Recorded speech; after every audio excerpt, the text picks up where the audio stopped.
क्या हुआ जब 7,000 सालों बाद सोने की लंका के ताले तोड़े गए और अंदर का नज़ारा देखकर वैज्ञानिकों की भी होश उड़ गए। इस सत्य घटना की शुरुआत करने से पहले प्रभु श्री राम के सच्चे भक्त कमेंट बॉक्स में जय श्री राम जरूर लिखें और हमारे चैनल को सब्सक्राइब करके हमें सपोर्ट जरूर दिखाएं। यह घटना है सन 2018 की, जब पुरुषोत्तम शर्मा नाम के एक आर्किटेक्ट को मीडिया कर्मी ने सवाल किया कि क्या आप भगवान पर यकीन करते हैं। तो उनका कहना था, मैं ऐसी किसी चीज़ में नहीं मानता जिसका कोई प्रमाण नहीं है। आप मेरे सामने भगवान का प्रमाण लेकर आ जाइए, मैं आपको शत शत नमन करके आस्तिक बन जाऊंगा।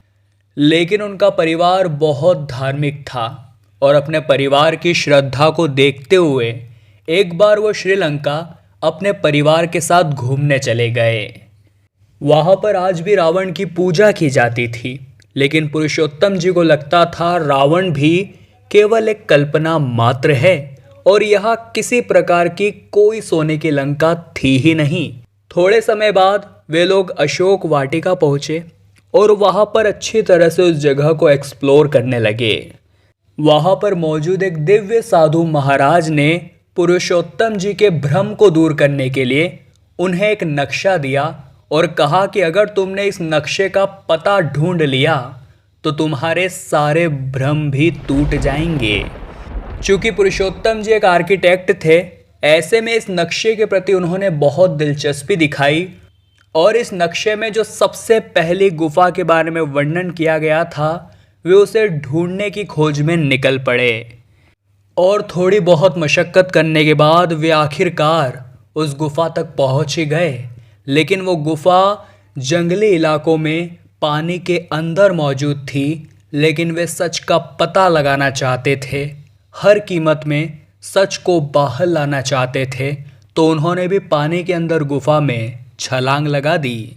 गुफा के अंदर वे एक ऐसी जगह पर पहुँचे जहाँ पर 3 रास्ते बने हुए थे, लेकिन उन्हें इस बात का अंदाज़ा नहीं था कि कौन सा रास्ता कहाँ पर खुलता है।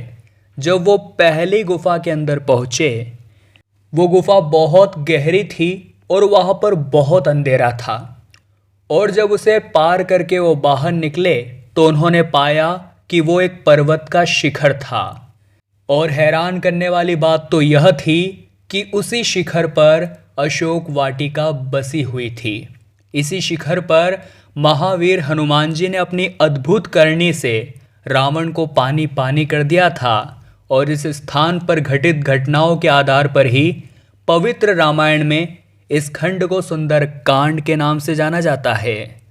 उन्होंने पुनः अपने परिवार को अपने संग लिया और उसी मार्ग से गुफा के अंदर चल गए, लेकिन इस बार वे तीसरी गुफा के अंदर पहुँचे।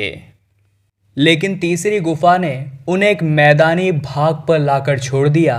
जब वे पहली और तीसरी को छोड़ दूसरी गुफा में अंदर पहुँचे तो सामने का नज़ारा बहुत हैरान करने वाला था, क्योंकि उस पर्वत के शिखर का नाम नील शिखर था और कहते हैं इसी जगह पर आज से ठीक 7,000 साल पहले सोने की लंका हुआ करती थी। दरअसल ये तीनों शिखर एक ही पर्वत त्रिकुट पर्वत के हिस्से थे, जहां से लंका को साफ साफ देखा जा सकता था। अब आर्किटेक्ट पुरुषोत्तम शर्मा समझ चुके थे कि लंका एक समय पर उसी स्थान पर बसी हुई थी। उन्हें ऐसा लगा कि अगर यहाँ पर थोड़ी बहुत छानबीन की जाए तो लंका यहाँ होने के सबूत प्राप्त हो सकते हैं।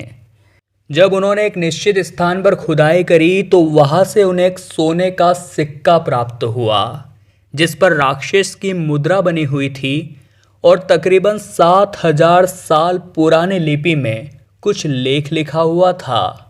और जब उन्होंने इस लिपि को डिकोड कराया तो रावण से मिलता जुलता शब्द उनके समक्ष आया, जो कि ये पुष्टि करता है कि रावण कल्पना नहीं बल्कि सत्य मात्र है, और अगर रावण सत्य है तो श्री राम को भी झुटलाया नहीं जा सकता।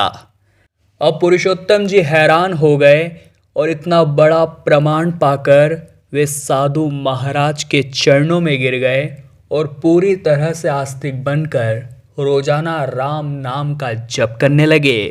इस घटना को लेकर आपके क्या विचार है, हमें नीचे कमेंट बॉक्स में बताइएगा। वीडियो को लाइक जरूर करें और जल्दी से हमारे चैनल को सब्सक्राइब करके बेल आइकन को प्रेस कर ले। अभी के लिए आप सभी दर्शकों को जय श्री राम।